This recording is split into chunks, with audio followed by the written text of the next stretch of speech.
गंगातरंगरमणीयजटा कलापम गौरी निरंतर विभूषितवामभागम नारायण प्रियमनंगमदापहारम वाराणसीपुरपतिं भज विश्वनाथम अखंडमंडलाकारं व्याप्तं येन चराचरं तत्पदं दर्शितं येन तस्मै श्री गुरवे नमः।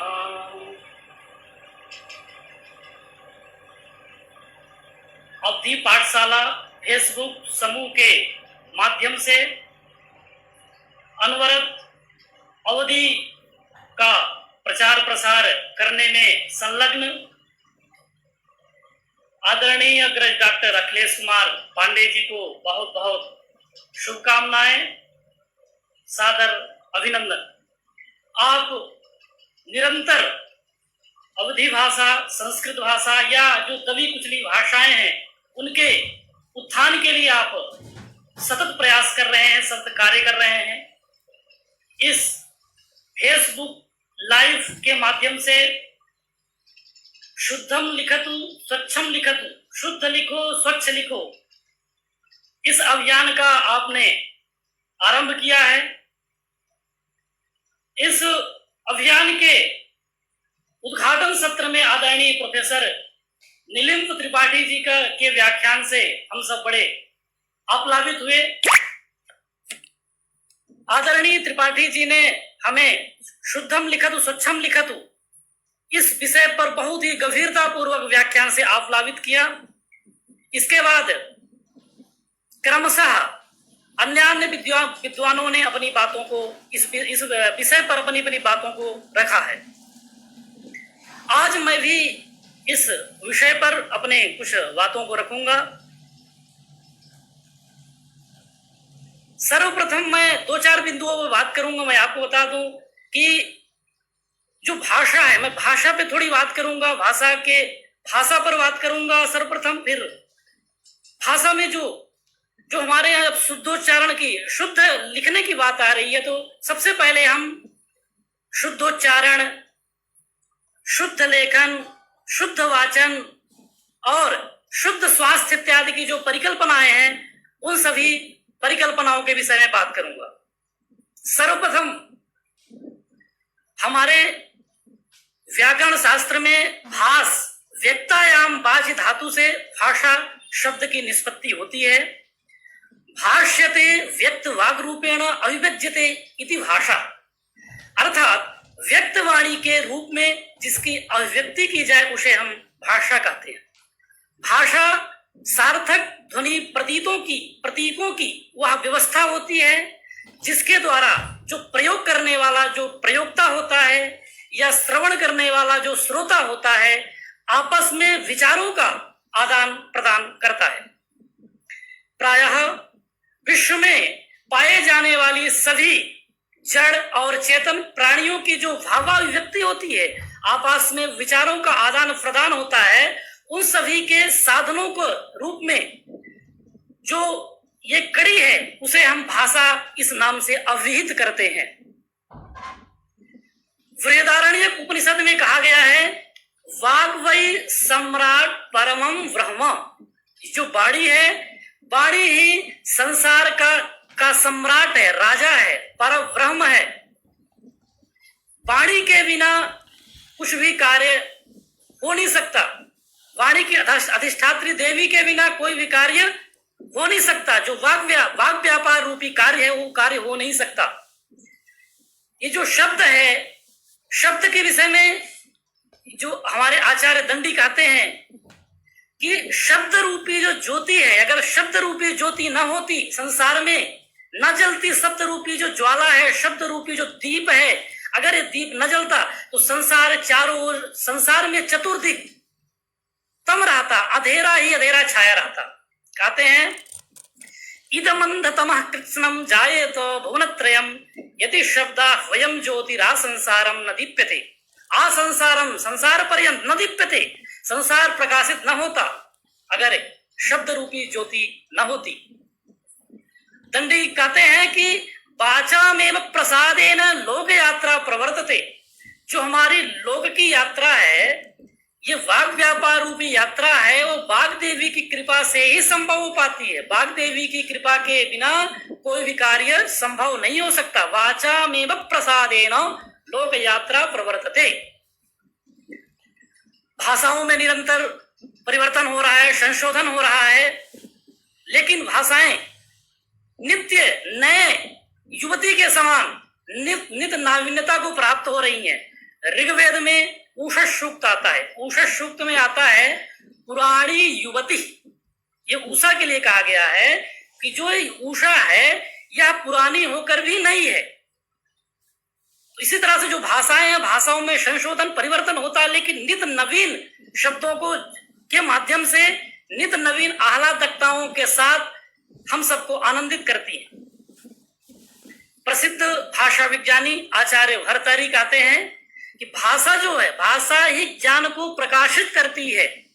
भाषा के बिना यदि भाषा ना हो तो भाषा के बिना जो सविकल्पक ज्ञान है वह सविकल्पक ज्ञान संभव नहीं है। सविकल्पक ज्ञान के लिए भाषा ही है, भाषा के ही ज्ञान को प्रकाशित करती है। सांख्य में भी आता है ज्ञानात् अपवर्गः, ज्ञान से ही मोक्ष की प्राप्ति होती है, ज्ञान से ही अपवर्ग की प्राप्ति होती है। भर्तृहरि कहते हैं न सोस्ति प्रत्ययो लोके यह शब्दानुगमाद्रिते अनुविद्धमिव ज्ञानम सर्वं शब्देन भासते। सर्वं शब्देन भासते प्रकाशते। सभी चीजें वस्तुएं ज्ञान से ही प्रकाशित होती हैं। महर्षि पतंजलि कहते हैं कि जिस ध्वनि से पदों के अर्थ प्रतीत हो वह सार्थक ध्वनि ही शब्द है, और सार्थक ध्वनि ही सार्थक शब्द ही भाषा है। प्रतीत पदार्थ को लोके ध्वनि ही शब्द। भाषा शुद्ध केवल व्याकरण ज्ञान से ही संभव हो सकती है। शुद्धता की बात हो रही है, स्पष्टता की बात हो रही है, स्वच्छता की बात हो रही है। इन सब में भाषाई दृष्टि से हम इसका अध्ययन करें तो केवल व्याकरण के द्वारा ही, व्याकरण के ज्ञान से ही इसमें शुद्धि हम ला सकते हैं। व्याकरण के ज्ञान के बिना शुद्धि नहीं आ सकती। आज वर्णों के सम्यक उच्चारण भी छात्रों को नहीं आते। जब छात्रों का वर्णों हम अधिगम कराते हैं तो अधिगम के समय मैं भी एक शिक्षक हूं, तो मैं कक्षाओं में पढ़ाता हूं, तो छात्रों से मैं जब उच्चारण के विषय में पूछता हूं तो छात्रों का उच्चारण गलत होता है। जब उच्चारण गलत होता है, जब उनका श्रवण गलत होगा तो लेखन स्पष्ट कैसे हो सकता है। जैसे मैं उदाहरण के माध्यम से आपको समझाऊं, जैसे अकुह विसर्जनीयानाम कंठः, अकार कु अर्थात कवर्ग, ह विसर्ग, इन सब का उच्चारण स्थान कंठ होता है। जैसे हम अ का उच्चारण करते हैं तो साक्षात ध्वनि हमारे कंठ से निसृत होती है, कहीं भी तालु, जिह्वा, दंत इत्यादि का स्पर्श नहीं करती है। उसी प्रकार से मेरा तात्पर्य कहाँ है? मेरा तात्पर्य है इचु या शानाम तालु, ऋतु अषाणाम मूर्धा, ऋतु लसानाम दंताः। यहाँ पर जो इचु या शानाम तालु है, ई चु अर्थात चवर्ग, श का उच्चारण स्थान तालव्य होता है। तालव्य बच्चों को नहीं पता है, तो जब हम उच्चारण उनसे पूछते हैं कि शालिनी में कौन सा सा होगा, तो वो स्पष्टता एक बार में उसका उच्चारण या एक बार में उसका प्रत्युत्तर नहीं दे पाते छात्र। उनसे उच्चारण जब हम करवाते हैं तो उच्चारण की अस्पष्टता होती है, स्पष्ट नहीं उच्चारण कर पाते। तो तालव्य श, मूर्धन्य ष और दंत सा, इन तीनों में भेद, उच्चारण भेद होगा तभी लेखन भेद होगा। उच्चारण में स्पष्टता होगी तो लेखन में स्पष्टता होगी, शुद्धता आएगी, परिनिष्ठितता आएगी। वर्णों के उच्चारण, वर्णों के प्रयोग के विषय में पाणिनि शिक्षा में उल्लिखित है, व्याघ्री यथा हरेत पुत्रान दंष्ट्राभ्याम न च पीडयेत, फीता पतन भेदाभ्याम तद्वत वर्णान प्रयोजेत। व्याघ्री अर्थात जो वाघिन होती है, वो अपने पुत्रों को दूर ले जाने के लिए, दूसरे अन्यत्र स्थान में ले जाने के लिए जैसे अपने दोनों दांतों से, दाढ़ों से दबाती है, भीता, डरती भी है कि कहीं कट न जाए, मेरा जो बालक है, पुत्र है, दांतों से कहीं कट न जाए। और पतन भेदाभ्याम, भीता पतन भेदाभ्याम, और ये सोचती है कि कहीं गिर ना जाए। लेकिन इन दोनों के बीच में डरती भी है, कहीं गिर ना जाए, कहीं कट ना जाए, लेकिन वो ऐसे दांतों से, दाढ़ों से पकड़ती है और दूसरे स्थान में अपने पुत्रों को ले जाती है। उन्हें कहीं खरोच भी नहीं आता। गांव में आप मारजारी बिल्ली को देखे होंगे, बिल्ली अपने बच्चों को ले जाती है, कहीं कटता भी नहीं है, बड़े ही शालीनता के साथ, बड़े ही कुशलता के साथ, बड़े ही वीरता के साथ ले जाती है। उसी प्रकार से हमें वर्णों का प्रयोग करना चाहिए। वर्णों का प्रयोग, हमारे यहाँ शब्द को ब्रह्म कहा गया है, तो शब्द ब्रह्म की का उच्चारण, वर्णों का उच्चारण बहुत ही स्पष्ट रूप से होना चाहिए। पाणि शिक्षा में पाणि जी कहते हैं, माधुर्यम अक्षर व्यक्ति पदच्छेदस्तु सुस्वरः धैर्यम लय समर्थन च षडेति पाठका गुणा। जब हम किसी शब्द का, वर्ण का, अक्षर का उच्चारण करते हैं तो उसे मधुरता होनी चाहिए। माधुर्यम, अक्षर व्यक्ति, अक्षर की व्यक्तता स्पष्ट हो, पदच्छेद हो, सुस्वर हो, धैर्य, धैर्यता के साथ उसका हम स्पष्ट उच्चारण करें, लय समर्थता हो, ये जिसमें होते हैं वो पाठक उत्तम माना जाता है। तो यहाँ पाठका गुणा, तो पाठका अर्थात पठत इति पाठकाः, पाठयत इति पाठकाः। जो पढ़े वह भी पाठक है, जो पढ़ाए वह भी पाठक है। पाणिनि शिक्षा में कहा गया, सम्यक वर्ण प्रयोगेण ब्रह्म लोके मधीयते। सम्यक वर्णों का जब हम प्रयोग करते हैं, श्रवण करते हैं, तो हम ब्रह्म लोके महीयते, महिंग पूजायाम धातु से लट लकार में है महीयते। तो अगर हम सम्यक वर्णों का प्रयोग करते हैं तो ब्रह्मलोक में भी हमारी पूजा होती है। हमारे षड वेदांग है, छंद, छंदः पादौ तु वेदस्य हस्तौ कल्पोटपथ्यते, ज्योतिषाम ऐनम चक्षु निरुक्तम श्रोत्रमुच्यते, शिक्षा घ्राणम तु वेदस्य मुखम व्याकरणम स्मृतम, तस्मात् सांगमधीत्यैव ब्रह्मलोके मधीयते। इन षडंगों का अगर हम शास्त्र दृष्टि से, उच्चारण सौकर्य से हम शिक्षा का, छंद का, कल्प का, व्याकरण का, ज्योतिष का जब हम अध्ययन करते हैं गंभीरता पूर्वक और स्पष्ट उच्चारण करते हैं, तो ब्रह्मलोक में भी हमारी पूजा होती है। शुद्ध उच्चारण के लिए व्याकरण का ज्ञान अत्यंत आवश्यक है। महाभाष्य में 5 मुख्य प्रयोजन और 13 गौण प्रयोजनों की बात की गई है, जिसमें मैं कुछ सूक्ष्म रूप में बात करूंगा। रक्षो आगम लघु असंदेह, रक्षा, ऊह, आगम, लघु और असंदेह के लिए व्याकरण पढ़ना चाहिए। तो यहाँ पर एक शब्द, ये जो पंचम प्रयोजन है मुख्य, वो है असंदेहार्थम चाध्येयम व्याकरणम। तो इसमें एक व्याकरण में प्रयोग आता है, स्थूल प्रिसतीम आग्निवारुणीम मनद्वाहीम आलभेत। तो यहाँ पर आता है स्थूल प्रिसती। तो इसका हम विग्रह 2 तरह से कहते हैं। हमारा कहने का तात्पर्य है कि हम उदात्त, अनुदात्त और स्वरित का जब तक अच्छे से ज्ञान नहीं कर पाएंगे, तब तक हम इसका अर्थ लगाने में साक्षात कुशल नहीं हो पाएंगे। इसका विग्रह 2 तरह से विग्रह करते हैं। स्थूला चासौ पृषति च इति स्थूल पृषति, जब समासांतोदात्त करेंगे तो तत्पुरुष समास होगा। और स्थूलानि पृषन्ति यस्याह सेयम, जब करेंगे तो स्थूल परिस्थिति बनेगा। तो पूर्व पद प्रकृति स्वरत्वम बहुरीहि, जब ये पूर्व पद प्रकृति स्वरत्व है क्या, जब हम उदात्त, अनुदात्त, स्वरित इत्यादि को का ज्ञान, सम्यक ज्ञान नहीं करेंगे, तब तक हम कैसे इनका अर्थ, सम्यक अर्थ निकाल पाएंगे। और जब हम ग्रंथों को छात्रों को पढ़ाते हैं या हम पढ़ते हैं, अभ्यास करते हैं, उसके लिए हमारे ग्रंथों में कहा गया, अभ्यासार्थे द्रुताम वृत्तिम प्रयोगार्थे च मध्यमाम शिष्याणाम उपदेशार्थे कुर्यात् वृत्तिम विलंबिताम। जब हम अभ्यास करते हैं किसी पाठ का, हम परीक्षाओं की तैयारी करते हैं, तो मूल पाठों का हम वाचन करते हैं कि ये कंठस्थ हो जाए। तो अभ्यासार्थे द्रुताम वृत्तिम, तेज बहुत ही तेजी से, विलंब बहुत तेजी द्रुत वृत्ति से हम उसका उच्चारण करते हैं, उसका हम वाचन करते हैं।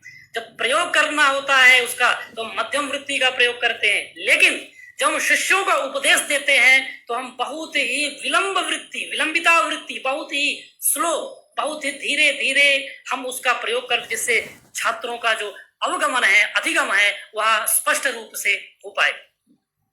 यदि व्याकरण का हमें शुद्ध ज्ञान होगा, शुद्ध उच्चारण होगा, तो हम शुद्ध लेखन की ओर अग्रसरित होंगे।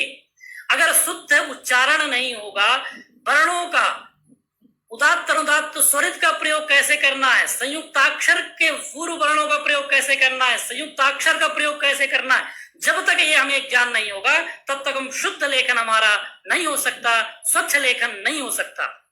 आज हमारे संस्कृति में, हमारे परंपराओं में बाह्य शब्दों की भरमार हो गई है। बहुत ही, जैसे हम एक हमारे यहाँ शब्द है योग, महर्षि अनादिकाल से महर्षि पतंजलि से चलाया। महर्षि पतंजलि ने योग शब्द को गढ़ा, योग को हमारे शरीर के स्वास्थ्य के लिए योग शब्द को दिया। आज हम उसको योगा कर दिए। कृष्ण है, उसको कृष्णा कर दिए। राम है, रामा कर दिए।